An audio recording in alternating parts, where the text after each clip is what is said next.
Ultimately no one is happy. কেউ কারোরটা নিয়ে খুশি না। আমাদের সবসময় অন্যের টেবিলের খাবারটাই পছন্দ হয়, তাই না? যারা সিঙ্গেল তারা ভাবে যে কাশ রিলেশনশিপে থাকতাম, কাশ একটা বয়ফ্রেন্ড থাকতো, তার সাথে কোয়ালিটি টাইম স্পেন্ড করতে পারতাম।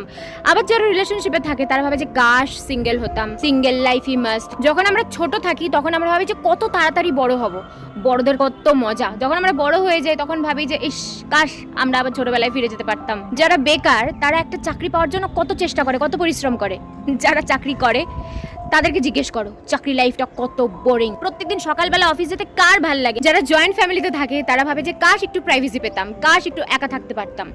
এবার যারা বাইরে থাকে কাজের সূত্রে বা পড়াশোনার জন্য তাদের একবার জিজ্ঞেস করো, তারা ভাবে যে কাশ ফ্যামিলির সাথে একটু সময় কাটাতে পারতাম, কাশ আরেকটা দিন ছুটি পেতাম। আমরা যারা বাড়িতে থাকি তারা ভাবে যে কাশ প্রত্যেকদিন হোটেলের খাবার আসতো।